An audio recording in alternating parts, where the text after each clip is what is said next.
Capítulo número 2. El Estado romano en la monarquía. La fundación de Roma. No existen testimonios escritos y ni siquiera contemporáneos en la historia acerca de la realidad de la fundación de Roma. Nos ha llegado, sí, una leyenda que narra el origen de la ciudad y los sucesos de la época mítica de los reyes. Dicha leyenda hace emparentar a los ancestros romanos con el héroe troyano Eneas, afortunadamente huido de su ciudad antes de que los ejércitos de Agamenón la destruyesen. Luego de un periplo por el Mediterráneo, que ocasiona incidentes como el suicidio de la reina cartaginesa Dido, lo que intenta quizás explicar el odio ancestral entre romanos y cartagineses, desembarca con su hijo Cayo Ascanio y se asienta en una zona del centro de Italia, donde se funda una ciudad llamada Alba Longa. En esa ciudad reinan los sucesores latinos de Eneas, y se suceden las generaciones hasta que, gobernando Númitor, el mismo fue derrocado por su hermano Amulio.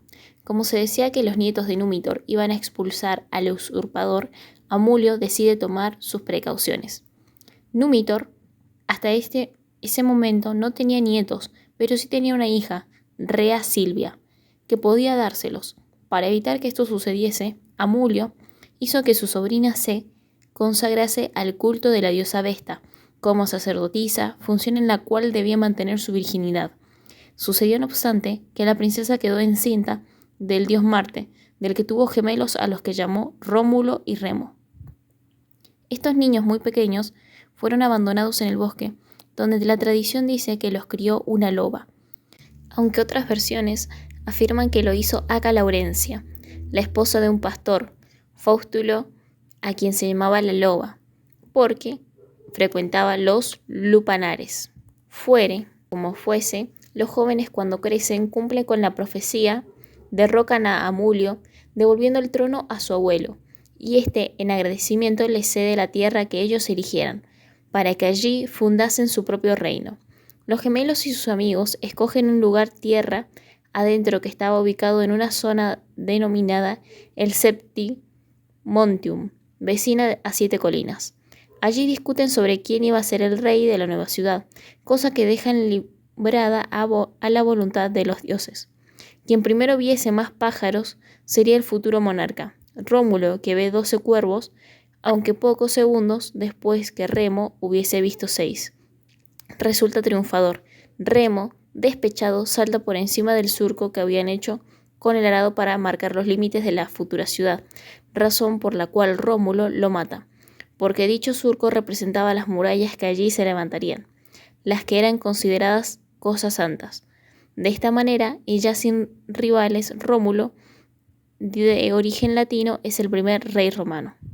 Se nota la mano de los historiadores griegos en esta versión, los que sin duda quieren dignificar y dar origen noble a la ciudad de Roma, haciendo de su fundador un héroe que desciende originariamente de otro héroe, otra vez troyano, con lo que se lo emparenta con la antigua Grecia y más inmediatamente proviene de un rey.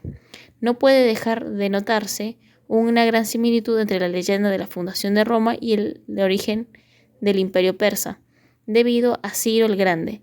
Este también había sido abandonado al nacer ante el temor que Astiages, rey de Media, le hiciese dar muerte. Salva la vida merced a las intrigas del visir Harpago, y luego descubre su origen y realiza su destino. La diferencia es solo de magnitud, respetando las proporciones entre el oriente refinado y grandioso y el occidente bárbaro y salvaje, razón por la cual Ciro fue criado por una perra, Rómulo por una loba. El primero era jefe natural de todo un pueblo, el segundo apenas de un grupo de amigos. Ciro funda, en fin, un imperio, Rómulo apenas una ciudad. ¿Qué podemos sacar en limpio de todo esto? Simplemente que en un determinado momento histórico, ciudadanos de pueblos vecinos del Lacio que iban a apacentar el ganado fuera de los límites de sus ciudades, debieron haber edificado un refugio que sin duda en un principio sirvió temporalmente y después se vio habitado continuamente. Quizás esta, simple y sencillamente, sea la versión real sobre la fundación de Roma. Pero volvamos a la leyenda. Rómulo y sus seguidores habían dado origen a una ciudad destinada a perecer en una generación, ya que en su grupo no había mujeres. El rey entonces decide procurárselas. A esos fines invita a un pueblo vecino, los sabinos, a un festejo, no sin antes haber convencido con sus compañeros que en determinado momento cada uno tomaría una sabina y la llevaría consigo a Roma, para que fuese su esposa, recomendándoles, eso sí, que procurasen escoger jóvenes solteras para evitar conflictos. Así lo hicieron todos, con excepción de Rómulo, que escapó con Ercilia, la esposa del rey Sabino. La guerra era la consecuencia natural, pero esta guerra no llegó a concretarse porque cuando ambos ejércitos estaban enfrentados, Rómulo se bate a duelo con el rey Sabino, dándole muerte.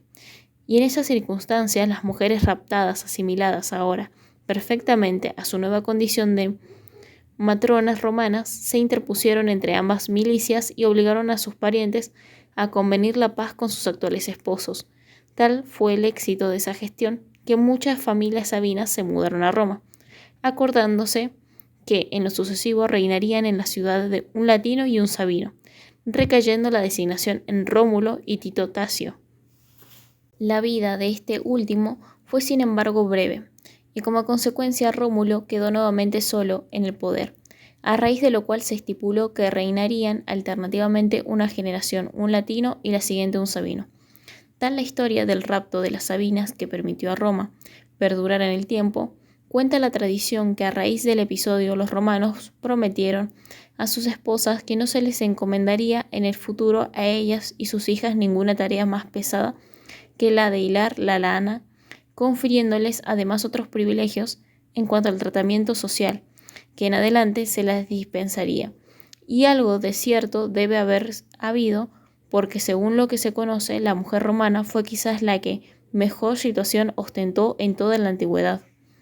Pero leyendas aparte, lo cierto es que desde sus orígenes Roma fue un crisol de razas, donde convivieron desde muy antiguos sabinos, latinos y gente de otras nacionalidades.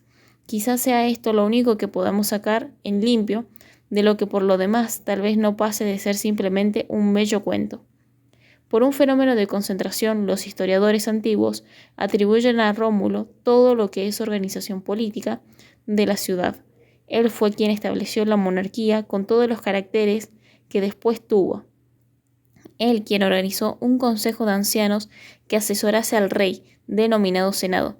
Él quien fijó el número de senadores en 100. Él quien dividió el pueblo en patricios y plebeyos.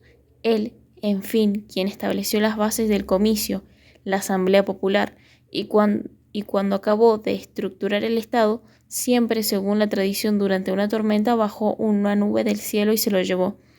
Aunque otras versiones no tan poéticas dicen que los patricios se cansaron de un férreo dominio y lo despedazaron.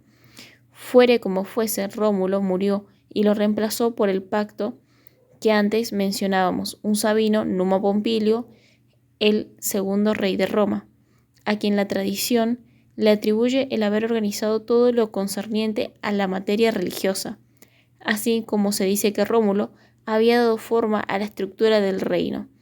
Él organizó el culto público, creó los primeros colegios sacerdotales y les dio forma, entre ellos el dedicado al culto de la diosa Vesta, cuya crueldad habían experimentado Rómulo y Remo al nacer, y estructuró los primeros gremios. A su muerte fue reemplazado por un latino, Tulio Hostilio, que fue el tercer rey romano. Es un rey bárbaro, salvaje y guerrero, a quien se atribuye haber destruido la ciudad de Alba Longa, de donde un día partieran los gemelos para fundar Roma. El cuarto rey fue un sabino, Anco Marcio, nieto de Numa Pompilio, y un personaje contradictorio, un rey querido y benefactor de la plebe, lo que no le impidió construir una sombría cárcel bajo el Aventino exclusiva para plebeyos, un rey que hizo construir el puerto de Ostia para una nación que no tenía barcos y que no iba a tenerlos hasta las guerras púnicas, más de 3 siglos después. En resumen, analizando los 4 primeros reyes en conjunto, digamos que no puede saberse con seguridad si existieron y lo que hicieron. Quizás aquí la tradición esté a través de la narración de estas antiguas gestas, simplemente queriendo transmitirnos que hubo reyes de origen latino y sabino. Quizás Rómulo, Tulio Hostilio y parte de lo que se le atribuye a Anco Marcio simbolicen los primeros. Quizás Numa Pompilio y la otra parte de Anco Marcio representen a gobernantes de origen sabino. Esta tradición de alternar reyes de origen sabino con reyes de origen latino se quiebra después de la muerte de Anco Marcio, reemplazado por un etrusco. Cuentan las crónicas que en vida todavía del viejo rey Anco había venido un noble, un lucumón, de la ciudad etrusca de Tarquinia. Los narradores confundieron el origen con el apellido, por eso llamaron Tarquino. Este lucumón fue elegido rey después de la muerte de Anco Marcio y se lo conoce en la historia con el nombre de Tarquino el Antiguo. Se narra un hombre a quien se debió una extraordinaria obra pública. Refaccionó las murallas, hizo la cloaca máxima, desecó los pantanos del río Tíber y fue recordado, aunque no querido, por esa obra pública. Al margen de ello, se trató de un soberano autoritario, que gobernó sin consultar jamás al Senado ni al pueblo. De allí su escasa popularidad. A la muerte de Tarquino el Antiguo, adviene nuevamente un latino, Servio Tulio, sexto rey de Roma. Un rey adorado por su pueblo, tanto que aún mucho tiempo después de su muerte todavía se festejaba en Roma su natalicio, cosa que se hacía con los días de nonas de cada mes, ya que no se recordaba con exactitud en qué mes había nacido. A él se debe la reestructuración de la Asamblea Popular, los comicios que fueron organizados no ya en base a la sangre, sino al dinero. Fue, como decimos, un rey realmente popular que terminó sus días asesinado por el esposo de su hija Tulia, Tarquino, hijo del Antiguo, y a quien, para diferenciarlo de aquel, se apodó el Soberbio. Tarquino el Soberbio fue el séptimo y último rey romano. Era, como apuntábamos en el párrafo anterior, yerno de Servio Tulio. Cuenta la tradición que éste había tenido 2 hijas, ambas de nombre Tulia, que se casaron con los 2 hijos de Tarquino, el Antiguo, ambos con el mismo nombre del padre, y que una de las Tulias y otro de los Tarquinos se confabulan para asesinar a sus respectivos esposos y luego al rey Servio. Tarquino el Soberbio accede de esta manera al trono con las manos manchadas de sangre. Al margen de ello, reedita en algo la obra de Tarquino el Antiguo, es decir, se ocupa de las obras públicas, pero el pueblo no lo quiere, dado que, a semejanza de su progenitor, tampoco consultó al Senado ni los comicios. La diferencia estriba en que él ni siquiera lo respetan, y así, mientras las obras de uno de los tarquinos constituyen su gloria, la del otro no. Son más que otro motivo de disconformismo. El reinado de Tarquino el Soberbio finaliza con una revuelta popular encabezada por Junio Bruto y Tarquino Colatino, quienes lo expulsan de la ciudad y vencen luego el ejército etrusco que había acudido en su auxilio al mando del rey Porcena, quien inclusive termina sus días como amigo y aliado de los romanos.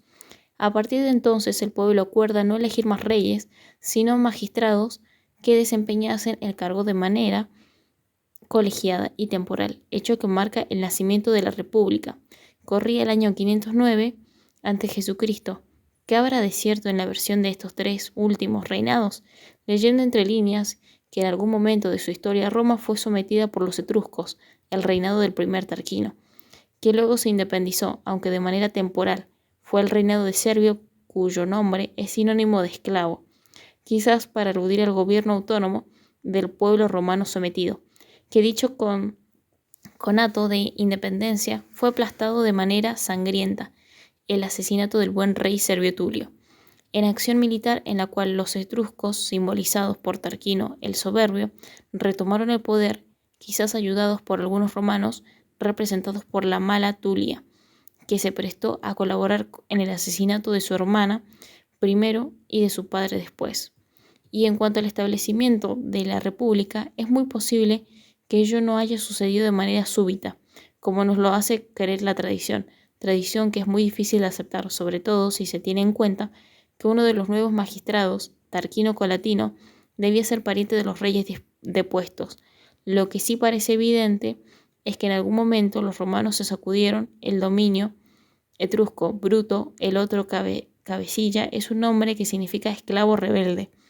En cuanto a los demás, es muy posible que el advenimiento de las magistraturas republicanas haya advenido de modo natural, al aumentar la importancia de la ciudad y con ello las actividades del rey, quien debió haberse visto obligado a ir delegando funciones, para lo cual se fueron sin duda paulatinamente, cuando nuevas magistraturas que habrían ido absorbiendo y dividiendo tal vez de modo insensible los poderes que antes concentraba en sus manos el monarca, al cual habrían quedado solamente ciertas funciones de tipo religioso.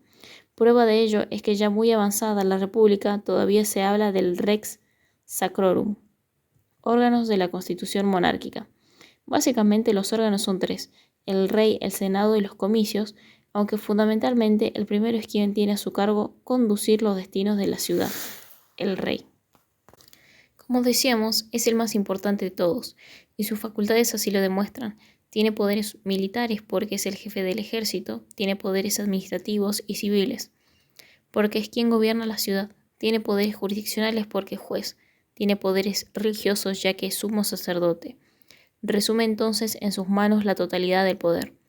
El rey es vitalicio, o sea que gobierna hasta su muerte, y cuando ésta se produce el gobierno queda a cargo del Senado, llamándose el periodo durante el cual se extiende dicho gobierno. Interregno, literalmente entre reyes. Durante el mismo, los senadores, empezando por el más viejo, ejercen el poder durante 5 días cada uno con el título de interrex. La elección de los reyes era realizada por la Asamblea de Ciudadanos, el comicio reunido bajo la presidencia del senador que estuviese ejercitando el cargo de interrex en ese día, y cuyos miembros probablemente se limitaban a votar, por sí o por no, el nombre de la persona que les era propuesta a tales fines, quizás según las instrucciones dejadas antes de su muerte por el monarca anterior.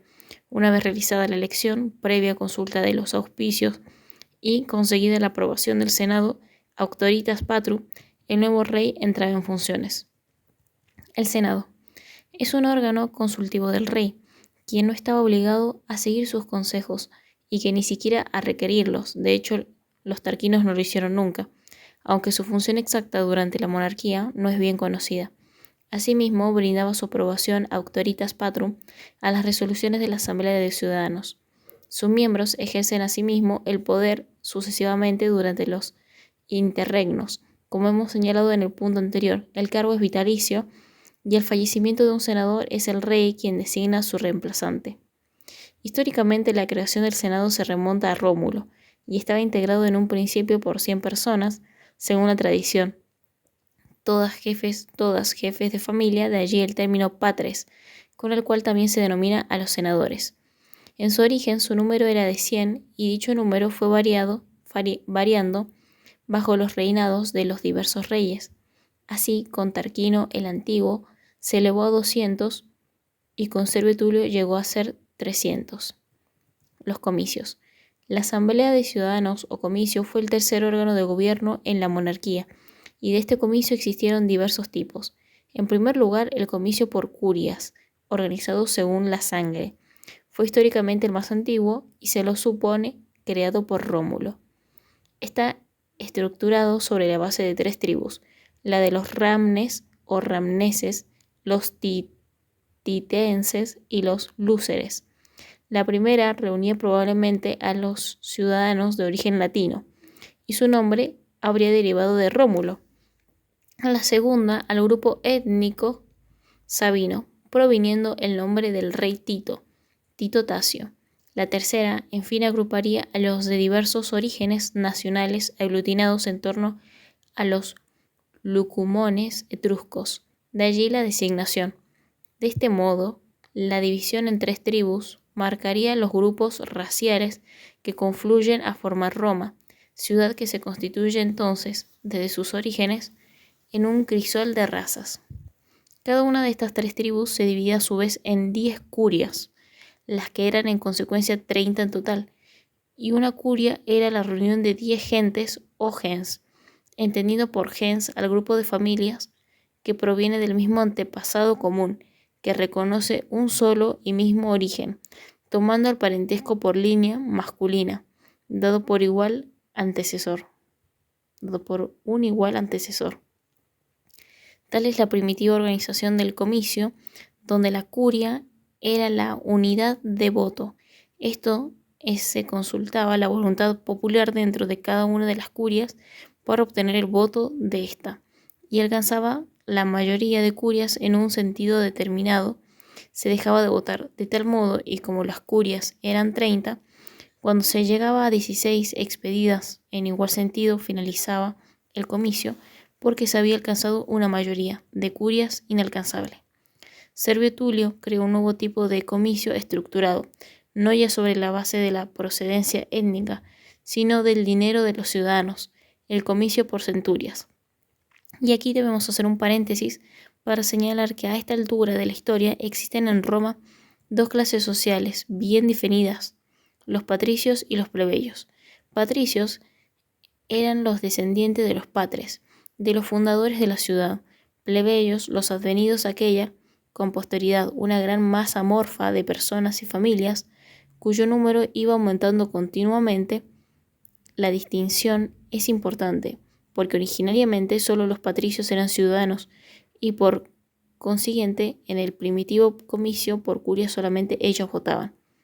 La distinción de clases era total, tajante, absoluta y solamente mitigada para los plebeyos en caso que pudieran transformarse en clientes de algún patricio. Si tal sucedía, se creaba entre patricio y plebeyo, unidos por la clientela, entre patrono y cliente, un vínculo muy especial que establecía derechos y obligaciones recíprocos. Así el cliente estaba obligado a acompañar a su patrono cuando éste lo precisase, e inclusive ayudarle económicamente a dotar una hija, por ejemplo.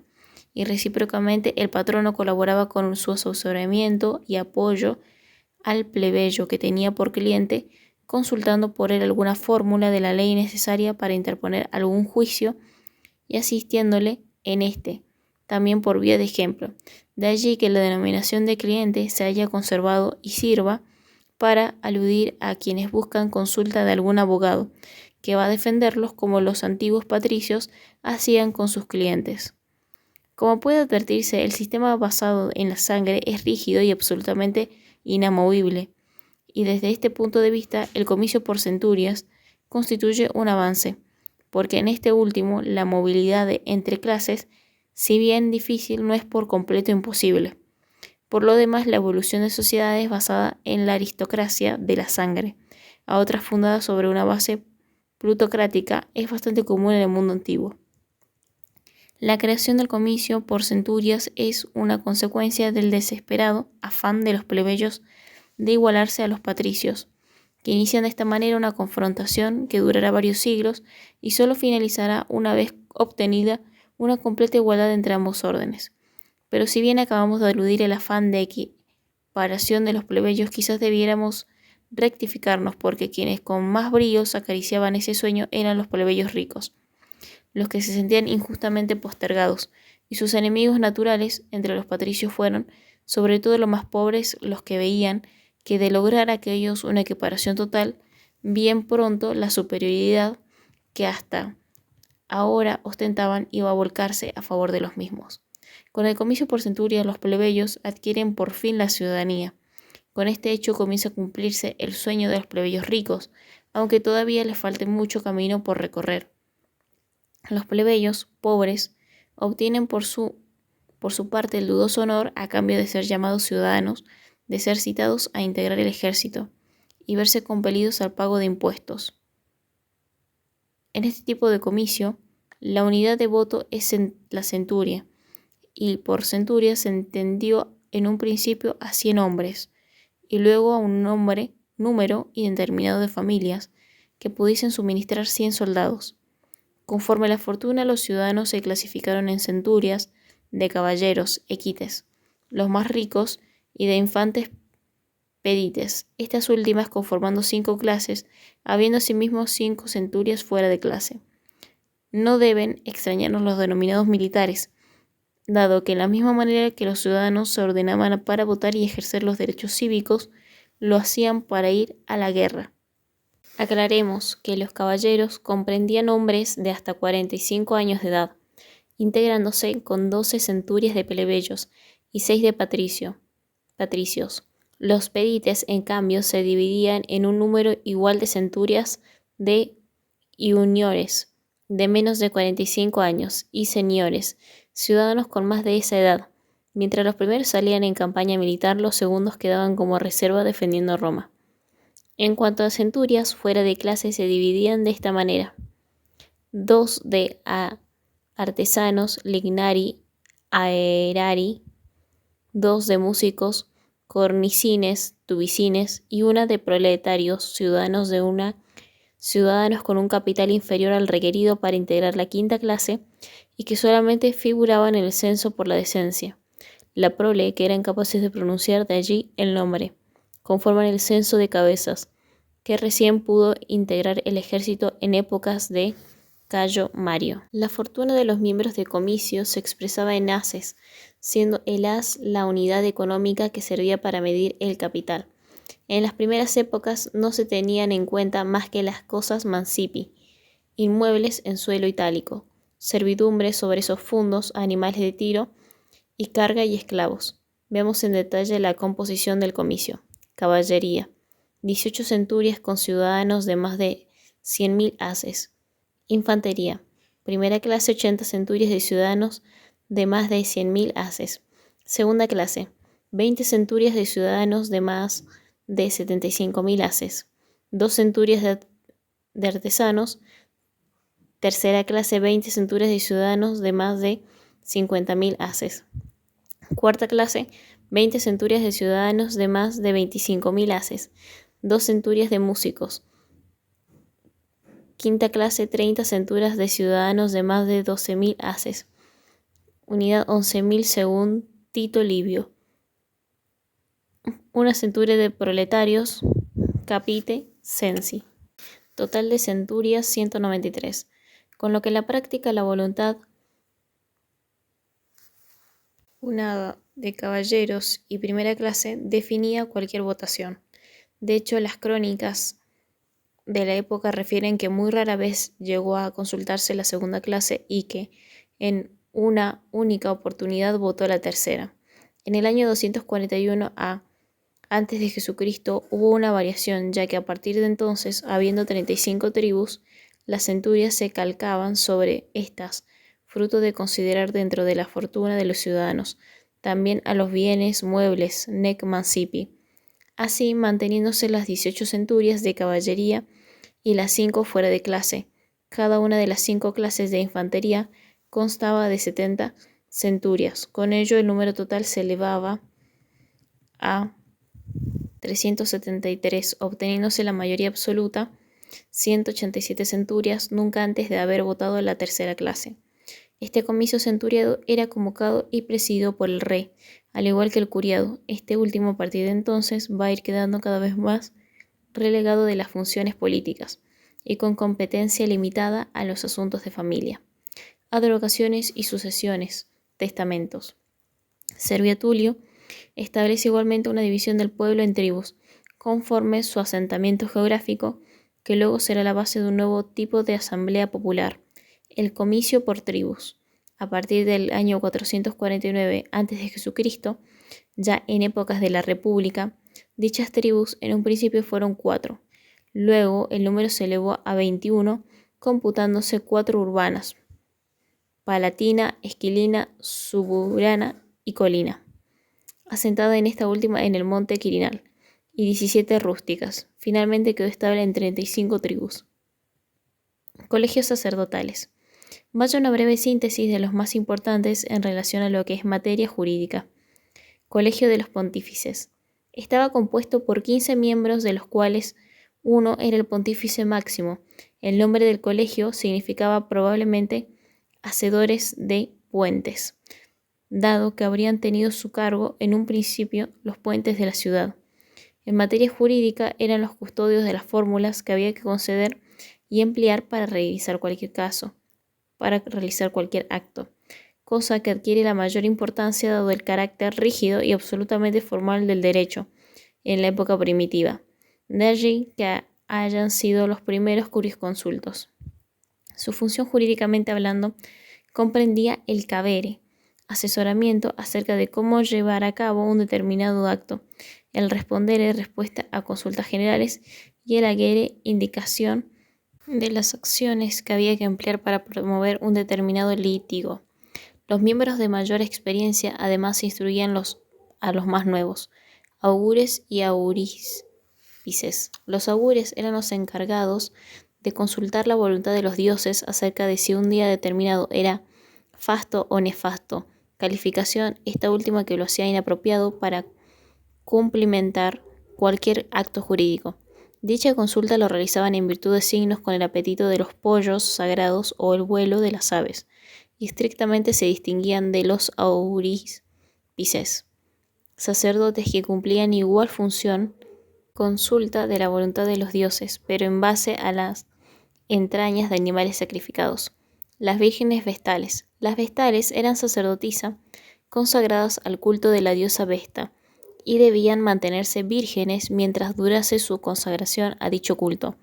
En general, el ingreso activo al mismo se producía a los 16 años, actuando 10 como aprendiz, 10 ejerciendo propiamente la función y 10 enseñando a las novicias, de forma tal que a los 46 años podían abandonar el voto de castidad.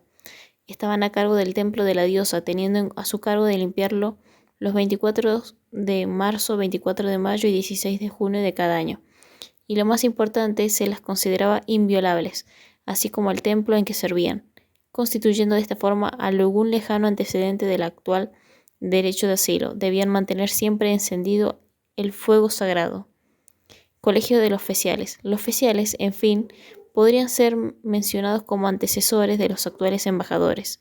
Eran sacerdotes cuya función principal consistía en comunicar a los pueblos extranjeros las disposiciones que Roma tomaba en materia de guerra o paz, cosa que hacían tratándose de informar sobre una declaración de guerra, mediante una solemne fórmula ritual. Aulo Gelio 16.4 se los consideraba inviolables cuando estaban cumpliendo dicho cometido.